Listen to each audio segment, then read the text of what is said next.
زدني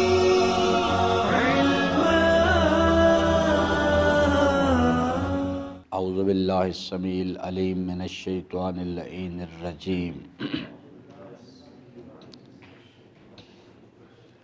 بسم اللہ الرحمن الرحیم اللہ ولی الذین آمنوا یخرجہم من الظلمات الی النور والذین کفروا اولیاؤہم الطاغوت یخرجونہم من النور الی الظلمات اولئک اصحاب النار ہم فیہا خالدون صدق اللہ مولانا العظیم وصدق رسولہ الکریم وصلی اللہ علی سیدنا و نبینا محمد وآلہ الطاہرین ربی شرح لی صدری ویسر لی امری واحلل عقدۃ من لسانی یفقہوا قولی۔ حضرات محترم، سورہ مبارکہ بقرہ کی اس آیہ وافی ہدایہ کی روشنی میں ہم بات کر رہے تھے اور انسانی زندگی کے سفر کے حوالے سے اللہ تبارک و تعالیٰ نے اس آیہ مبارکہ میں دو ولایت کے نظاموں کا ذکر کیا۔ ایک الہی ولایت کا نظام ہے اور اس کا فائدہ یہ ہے کہ وہ انسان کو ظلمات سے نکال کے نور کی طرف لے کے آتا ہے، بشرطے کہ انسان وہ آداب و شرائط جو قرآن کریم میں اللہ تعالیٰ نے بیان فرمائے ہیں ان کے مطابق اس ولایت کے نظام کو سمجھے اور اس کے ساتھ رابطہ کرے۔ اگر اپنی مرضی انسان کرے گا، جیسے کہ وہ اپنی اس ولایت کے نظام کے بارے میں تعریف کرے، نعرے لگائے اور یا دیگر جو علاقائی رسم و رواج ہیں اس کے مطابق اس کے ساتھ اظہار عقیدت کرے، تو وہ ولایت کا نظام جو ہے وہ فائدہ نہیں پہنچائے گا۔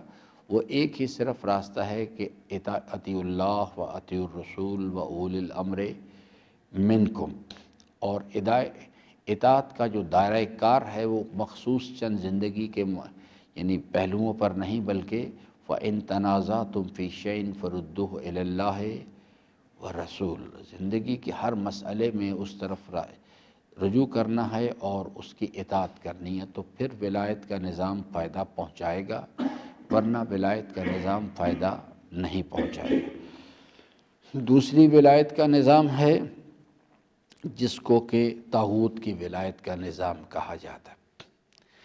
اس کے جو آج ہماری گفتگو اس کے ساتھ مربوط ہے کہ اس سسٹم کو پہلے سمجھا جائے۔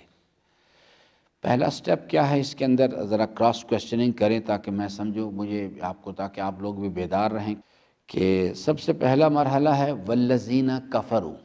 تو اس سے ہم کیا سمجھیں کہ والذین کفروا سے کیا مراد ہے؟ جناب محمد تقی صاحب، یہ جو اللہ تبارک و تعالیٰ نے، میں نے اس کہتے ہیں دو بنیادی سٹیٹمنٹس ہیں جس پہ اللہ کا دین کھڑا ہے۔ ایک الحمدللہ رب العالمین اور دوسرا لا الہ الا اللہ، کہ ایک شخص ہے وہ اس نظریے کا بھی انکار کرتا ہے۔ جب نظریے کا انکار کرے گا تو آٹومیٹیکلی اس کے نتیجے میں قائم کردہ نظام کا انکار کر دے گا۔ والذین کفروا سے مراد جو ہے وہ چاہے وہ بنیادی طور پہ اس نظریے کا انکار کریں یا اس نظریے کے نتیجے میں جو عملی زندگی کا جو نظام دیا گیا ہے، جو پریکٹیکل بیہیویئر، اس کا انکار کر دیں، دونوں کے دونوں ہی انکار کرنے والے ہیں۔ اللہ تعالیٰ فرماتا ہے والذین کفروا، جو الہی ولایت کے نظام کو اللہ لا الہ الا ہوا اس نظریے کا انکار کرتے ہیں، اس کے نتیجے میں وہ جو میں نے عرض کیا کہ ایک ولایت کا پورا نظام ہے اس کا انکار کرتے ہیں۔ تو اب اللہ تعالیٰ فرماتے ہیں کہ وہ لوگ بھی جو ہیں ہم ان کو ان اٹینڈڈ نہیں چھوڑتے، کیونکہ جو الہ ہے وہ انسانی زندگی کی ضرورت ہے۔ یعنی میں نے وہ گزشتہ گفتگو میں عرض کر چکا ہوں، دوبارہ دہرا لیتے ہیں اسے، کہ الہ جو ہے اس کے بغیر انسانی زندگی کا نظام نہیں چلتا۔ 5 چیزیں میں نے آپ کو انسان کی شناخت کے حوالے سے عرض کی تھیں کہ انسان کو اللہ تعالیٰ نے ایک فطرت عطا کی ہے۔ کیا وہ فطرت کیا چیز ہے؟ اللہ یہ جی ان الانسان خلق، ہم نے انسان کو مفاد کے لیے پیدا کرنے والا بتا رہا ہے، ہم نے اس کو مفاد کے لیے حریص پیدا کیا۔ اس کو اچھی طرح یاد رکھیں کیونکہ انسانی پریکٹیکل بیہیویئر اسی سے بن رہے ہوتے ہیں۔ دوسری چیز ہے، دوسرا کیا خصوصیت ہے جو کوئی انسان از نظر قرآن میں ہم نے بات کی تھی، انسان کو اللہ تعالیٰ نے نور عقل عطا کی ہے، کیونکہ نور عقل شناخت دے گی۔ فطرت ہے کہ وہ مفاد حاصل کرنا چاہتا ہے اور نقصان سے بچنا چاہتا ہے، لیکن مفاد ہے کیا چیز اور نقصان ہے کیا چیز، یہ نور عقل انسان کو شناخت دیتی ہے آگے، کہ اس کو جب بتائے تو وہ اس بات کو جب اس بات کو سمجھ لیتی ہے تو پھر وہ انسان کی رہنمائی کرتی ہے کہ دنیا کا مفاد اصل نہیں، دنیا کا نقصان اصل نہیں۔ یہ بہت اچھی چیز ہے، بڑی قیمتی چیز ہے، مگر ایک وسیلہ ہے۔ اصل مفاد کیا ہے؟ آخرت کا مفاد۔ اصل نقصان کیا ہے؟ آخرت کا نقصان۔ یہ شناخت انسان کی ٹھیک ہوتی ہے یہاں سے آپ۔ تیسری چیز انسان کو اللہ تعالیٰ نے کیا عطا فرمائی ہے؟ انسان کے اندر ایک ان بلٹ ہدایت ہے، یعنی وَنَفْسٍ وَمَا سَوَّاهَا فَأَلْهَمَهَا فُجُورَهَا وَتَقْوَاهَا۔ ہم نے انسان کو یعنی اس کے اندر یعنی الہام کیا، ہدایت کے پیمانے جو ہے۔ کوئی انسان جو ہے وہ چاہے مسلمان ہو یا غیر مسلم ہو، وہ کوئی انسان بھی جو ہے وہ ظلم کو اچھا نہیں سمجھتا، وہ عدالت کو اچھا سمجھتا ہے۔ کوئی انسان بھی چوری کو اچھا نہیں سمجھتا، کوئی انسان بھی جھوٹ کو اچھا نہیں سمجھتا، سچ کو اچھا سمجھتا ہے۔ کوئی انسان بھی بے حیائی کو اچھا نہیں سمجھتا، وہ شرم و حیا اور پردہ داری کو اچھا سمجھتا ہے۔ یہ انسان کے اندر اللہ نے، اس کے لیے کسی باہر کے نبی کی ضرورت نہیں کہ وہ آئیں اور آ کے بتائیں اس چیز کے لیے۔ پھر انسان کیوں کرتا ہے یہ کام؟ اس لیے کہ اس وقت اس کے جو نفس کی خواہشات کا غلبہ ہے، دنیا کی ظاہری چمک دمک جو اس کے وہ انسان پہ، فکر انسان پہ غالب آ جاتی ہے۔ یہ مال و دولت دنیا، یہ رشتہ و پیوند، اور وہ فکر انسان کو اپنے اندر جذب کر لیتے ہیں، جس کے نتیجے میں the moment انسان اس نفس کے یعنی خواہشات کے غلبے سے باہر نکلتا ہے تو پھر دوبارہ سے اس اپنی فطرت اولیہ پہ واپس آتا ہے، اور پھر وہ یہ جو ندامت ہے یہ اسی وجہ سے ہوتی ہے۔ اور اگر انسان جو ہے وہ اس کے ختم اللہ علی قلوبہم، تو پھر انسان جو ہے اس کے پاس احساس ندامت بھی باقی نہیں رہتا اس کے پاس۔ چوتھی چیز ہے کہ اللہ تعالیٰ نے انسان کو علم عطا کیا ہے، اور اس کا جواب اللہ تعالیٰ نے دیا جس وقت کہ سوال کیا گیا کہ روح کی حقیقت کیا چیز ہے، تو اللہ تعالیٰ نے جواب میں ارشاد فرمایا کہ ان سے کہو کہ بس یہ اتنا سمجھ سکتے ہیں کہ یہ امر ربی ہے، اس سے زیادہ یہ بات کو سمجھنے کی صلاحیت نہیں رکھتے یہ لوگ۔ ان کو قلیل علم دیا گیا ہے، علم کے انسان کے لحاظ انسان کو علم دیا گیا ہے، لیکن قلیل علم اس کائنات کے جو حقائق ہیں ان میں قلیل علم اس کے پاس ہے۔ اور آخری چیز کیا ہے کہ انسان کو اللہ تعالیٰ نے قدرت دی ہے۔ قدرت سے مراد ہے یعنی ارادے کا جو تصرف کا اختیار جو ہے وہ صرف اس وجود کی سلطنت پہ ہے۔ اسے قدرت کے لحاظ سے ضعیف پیدا کیا گیا۔ اب جس وقت وہ فطرت اس کو ڈرائیو کرتی ہے کہ آگے چلو، یعنی جو کامیابی حاصل کرنے کی کوشش کرو، جب وہ آگے کی طرف بڑھنے کی کوشش کرتا ہے، وہ چاہتا ہے کہ وہ کامیابی حاصل کرے، وہ بادشاہ بنے یا دیگر دنیا کے جو مظاہر ہیں، یا آخرت حاصل کرنا چاہتا ہے، تو اس کی یہ جو کمزوریاں ہیں، یہ جو دو چیزیں ہیں، یہ کمزوری کے طور پہ سامنے آ جاتی ہیں۔ علم قلیل دیا گیا ہے، قدرت کے لحاظ سے ضعیف پیدا کیا گیا ہے۔ یہ جو چیز ہے یہ جہاز بنانا، یہ گاڑیاں بنانا، یہ اسی لیے کہ انسان چاہتا ہے کہ وہ اس کائنات میں تصرف کرے، فضاؤں میں، آسمانوں میں جائے، زمین پہ حرکت کرے، لیکن اس کی جو کمزوری ہے اس کے سامنے آتی ہے، قدرت کے لحاظ سے وہ زیادہ نہیں چل سکتا، تو پھر اس نے اس میں رموز فطرت میں غور و فکر کیا اور اس قسم کی چیزوں کو یعنی انہیں ڈیزائن کیا، جس کے نتیجے میں اب یہ گاڑی ہے، یعنی بسیں جو ہیں یا کاریں ہیں یا جہاز ہیں، یہ چیزیں پہلے آج سے 200 سال پہلے نہیں تھی. یہ انسان نے غور و فکر کیا. اس سے پہلے یہ کمیونیکیشن جو ہے یا موبائل آج آپ کے ہاتھ میں ہے، یہ آپ کے اور میرے آباء و اجداد وہ کبھی سوچ بھی نہیں سکتے تھے ان چیزوں کے بارے میں. اگر وہ لوگ جو ہیں وہ آج پیدا ہو جائیں تو وہ لوگ حیران ہو جائیں گے، وہ کہیں گے یہ یہ معجزات ہیں سارے کے سارے. یہ اسی طرح سے آج کا انسان جو 2019 میں کھڑا ہے، یہ اگلے 50 سال کے بعد جس وقت اگر اس کو لایا جائے دوبارہ، اور یہ بچے جو ہیں انشاءاللہ یہ دیکھیں گے اس چیز کو، یہ جو قرآن کریم کے اندر اللہ تعالیٰ نے باتیں بیان کی نا، معجزہ ناممکن عمل کو نہیں کہا جاتا.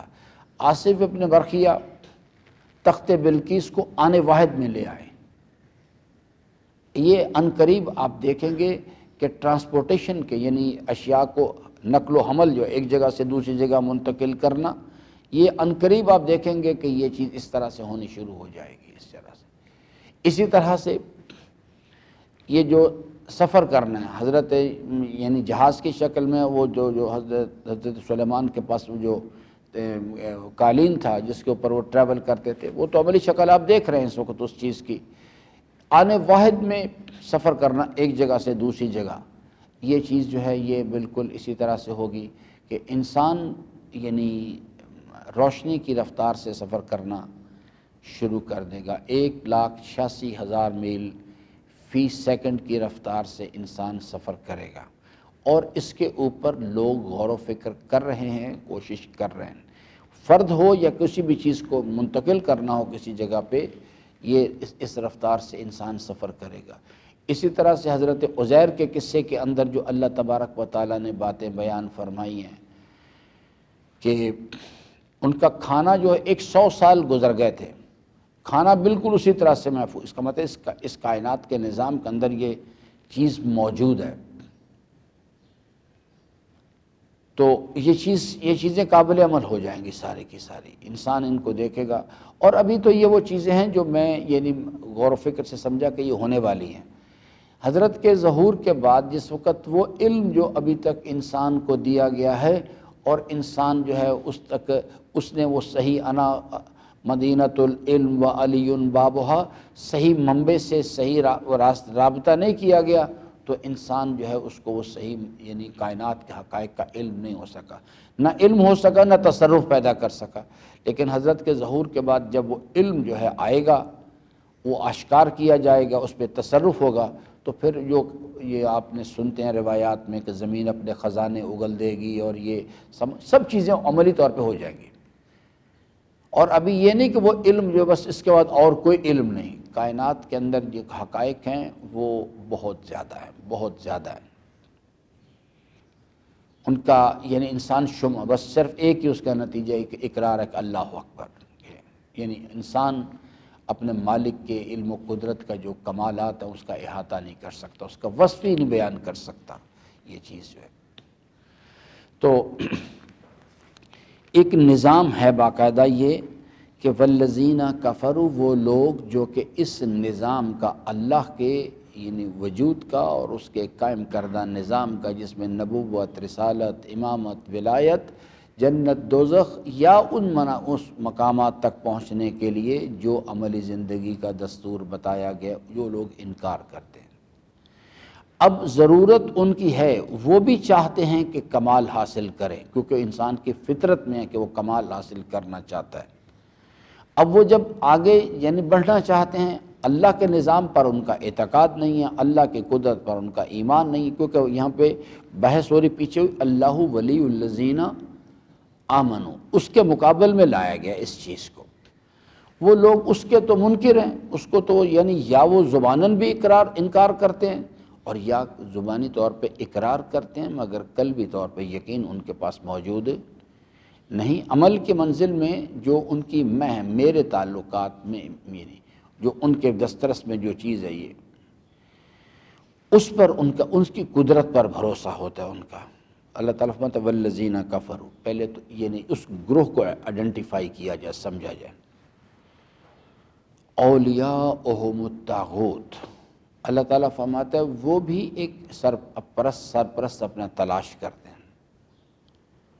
اس لیے کہ جب وہ آگے بڑھنا چاہتے ہیں تو ان کی وہ کمزوری ان کے سامنے کھڑی ہے کہ وہ یعنی ان قلیل علم ان کے پاس ہے اور قدرت کے لحاظ سے وہ ضعیف ہیں۔ وہ چاہتے ہیں کہ کوئی آئے اور آ کے ان کی مدد کرے آ کے اور ان کو سپورٹ دے، ان کو اس مشکل سے نکالے تاکہ وہ اس اپنے مطلوب تک پہنچ سکیں اس چیز کے لیے۔ یہ بالکل ایک سادہ سی بات ہے، آپ عملی زندگی کے اندر دیکھ لیں کہ ایک بچہ جو ہے وہ پڑھنا چاہتا ہے اور وہ پھر ٹیوشن کی طرف جاتا ہے۔ ٹیوشن کیا چیز ہے؟ اس کے پاس اپنی صلاحیت، اس کو وہ ایکسٹرنل سپورٹ مانگتا ہے اس کے، اس واسطے ادھر رجوع کرتا ہے۔ ایک انسان ہے وہ یعنی چاہتا ہے کہ اس کی پروموشن ہو جائے لیکن اس کے پاس ذاتی جو امکانات ہیں اس کے اندر وہ چیز ممکن نہیں، پھر وہ سپورٹ کے لیے باہر جاتا ہے، کسی سے سفارش کرواتا ہے۔ اس زندگی کے نارمل کورس کے اندر یہ سب کام انسان کر رہا ہے۔ اللہ تعالیٰ فرماتے ہیں کہ جو لوگ انکار کرتے، چونکہ وہ اللہ تبارک و تعالیٰ کی جو قدرت ہے اس کا علم ہے، الحمدللہ رب العالمین، اس پر تو ان کا ایمان ہی نہیں ہے، لیکن ضرورت ان کو ہے، تو اللہ تعالیٰ فرماتا ہے کہ اب یہاں سے طاغوت کی ولایت جو ہے، وہ طاغوت سے مراد ہے کوئی بھی ایسا وجود، کوئی بھی ایسی شے جس میں پائے جانے والے کمالات سے متاثر ہو گئے، انسان گمان کرتا ہے یہ مجھے فائدہ پہنچائے گا، یعنی اب وہ چیز ہے یہ، کیونکہ اللہ کے مقابل ایک اللہ ولی ہے، ایک طاغوت ولی ہے، یہ یاد رکھیے گا اس چیز کے لیے۔ ایک اللہ ولی ہے اور اس کے نظام کے تحت وہ جو پورے نظام کے اندر چیزیں بیان کی گئیں، اللہ کے رسول ہمارے ولی ہیں اور کچھ صاحبان ایمان، اس کے مقابل پر یہ طاغوت آتا ہے۔ اب طاغوت کیا ہے؟ وہ بھی اس دنیا کی حقیقت ہے۔ میں نے عرض کیا تھا کہ طاغوت کی جو یعنی اقسام ہیں، سیاسی طاغوت کا قرآن ذکر کرتا ہے، مالی طاغوت کا قارون، سیاسی طاغوت کون ہے؟ فرعون۔ اس کو سٹڈی کریں قرآن کریم حضرت موسیٰ علیہ السلام کے قصے کو، آپ کو طاغوت کے سوچ کا پتہ لگے گا اور وہ کیسے کام کرتا ہے، کس طرح سے لوگوں کو ٹریپ کرتا ہے، کس طرح سے لوگ اس کے ساتھ وابستگی پیدا کرتے ہیں، وہ پوری بات آپ کو وہاں سے۔ اسی طرح سے سامری ہے، سامری ایک علمی و عبادی طاغوت ہے۔ سامری کون شخص تھا؟ ایک اپنے وقت کا یعنی ایک علامہ، ایک اپنے وقت کا مولانا صاحب، اپنے وقت کا حجت الاسلام، یعنی وہ اپنے وقت کا تھا۔ وہ کس طرح سے گمراہ کرتا ہے لوگوں کو اور کس طرح سے لوگ اس کے ٹریپ میں آتے ہیں، یہ آپ اس کو دیکھیں اگر آپ ان پہ۔ اسی طرح سے تیسرا طاغوت ہے، وہ کون ہے؟ قارون۔ ان کا یہ تینوں کردار جو ہیں، ان کے پاس ظاہری طور پر کسی کے پاس علم اور عبادت ہے، کسی کے پاس مال ہے اور کسی کے پاس تیسرے کے پاس کیا ہے؟ اقتدار ہے، لیکن تینوں میں ایک چیز قدر مشترک ہے، وہ ہے ان کا تزکیہ نہیں ہے، ان کا اللہ کے ساتھ رابطہ نہیں۔ سامری جیسا کردار ہے وہ یہ یعنی اس چیز کو جو یہ ظاہری اپنا علم اور عبادت کے ذریعے سے لوگوں کو دھوکہ دیتا ہے۔ جو سیاسی طاغوت فرعون ہے وہ اللہ اسے اقتدار دے دیتا ہے، اس کے ذریعے سے لوگوں کو اپنا غلام بناتا ہے، اور قارون جو اس کے پاس یعنی مال ہے، اس کے اگر موقع ہوا تو کسی وقت میں اس کو کھول کے آپ کو انشاءاللہ اس پر بحث کریں گے تاکہ سمجھے کہ یہ اصل مطلوب چیز جو ہے یہ 2019 میں ہم بات کر رہے ہیں۔ ہمیں ان مثالوں کے ذریعے سے جو اللہ تعالیٰ نے اپنے کلام میں بیان فرمائی ہیں، ہمیں آج کے جو طاغوت ہیں ان کو سمجھنا ہے۔ کیونکہ اوپر بحث آ چکی ہے کہ فَمَن یکفر بالطاغوت، اس کا انکار کرنا، وہ میں نے اجمالی طور پر وہاں بات عرض کی تھی۔ تو اللہ تعالیٰ فرماتا ہے کہ جو شخص جو ہے والذین کفروا، جو اس نظریے کا انکار کرتے ہیں، تو وہ چونکہ ان کے اندر بھی وہ چیز وہ چاہتے ہیں کہ وہ کمال حاصل کریں، چاہتے ہیں کامیابی حاصل کریں، لیکن راستے میں ان کا یعنی قلیل علم ہے ان کے پاس، اور یہ وہ علم یعنی قلیل علم قدرت کے لحاظ سے ضعیف ہیں، تو وہ لوگ جو ہیں وہ ان کو ضرورت محسوس ہوتی ہے کہ کوئی کسی سپورٹ کو تلاش کریں۔ اللہ تعالیٰ فرماتا ہے کہ وہ طاغوت کو اپنا ولی و سرپرست تسلیم کر لیتے ہیں۔ وہ کیا کرتے ہیں؟ یخرجونہم من النور الی الظلمات۔ کل اس پر بات کریں گے، میں آپ کو اس حوالے سے وہ جو سامری کی بحث ہے، کیونکہ سب سے خطرناک جو ہوتا ہے طاغوت وہ یہ علمی و عبادی طاغوت ہے۔ اذا فسد العالم فسد العالم، جب علماء کرپٹ ہو جاتے ہیں تو روئے زمین پر فساد پیدا ہونا شروع ہو جاتا ہے۔ اس لیے کہ فرعون نے کبھی یہ نہیں کہا کہ میں وارثان انبیاء میں سے ہوں، یا یعنی اس کے جو دور حاضر کے وارثان ہیں، یعنی نواز شریف ہو، زرداری ہو، ڈونلڈ ٹرمپ، وہ کبھی بھی نہیں کہتے کہ ہم یعنی اولیاء خدا میں سے ہیں۔ یہ لوگ جن کی ذمہ داری ہے العلماء ورثۃ الانبیاء، وہ لوگ جو اپنے آپ کو علماء کا، یہ سب سے خطرناک لوگ ہوتے ہیں، اور ان کی وجہ سے اللہ تعالیٰ کے حبیب نے فرمایا کہ اگر کسی معاشرے میں آپ دیکھو کہ فساد پیدا ہو چکا ہے، سیکس کے حوالے سے، مال کے حوالے سے، قدرت کے غلط استعمال کے حوالے سے معاشرے میں، تو سمجھ لو کہ اس معاشرے کے علماء پہلے فاسد ہوئے، پہلے علماء کرپٹ ہوئے، اس واسطے یہ نتیجہ آج کا برآمد ہو رہا ہے۔ کل انشاءاللہ اس مسئلے پر بات کریں گے، اس چیز کے لیے کہ یہ جو مثالیں اللہ تبارک والذین کفروا اولیاؤہم الطاغوت، وہ طاغوت ان کے ولی و سرپرست ہیں۔ کیا نقصان پہنچاتا ہے جب انسان ان کی ولایت کے دائرے میں چلا جاتا ہے؟ یخرجونہم من النور الی الظلمات، اور یہ پریکٹیکل بیہیویئر میں یہ نقصان پہنچتا ہے، اور انجام کار کیا نقصان ہے؟ اولئک اصحاب النار ہم فیہا خالدون۔ اللہ تعالیٰ سے امیدوار ہوں کہ اللہ تعالیٰ ہم سب کو قرآن کریم کو پڑھنے، سمجھنے اور اس کے فرامین پر عمل پیرا ہونے کی توفیق عطا فرمائے۔ درود پڑھ لیجیے محمد و آلہ محمد۔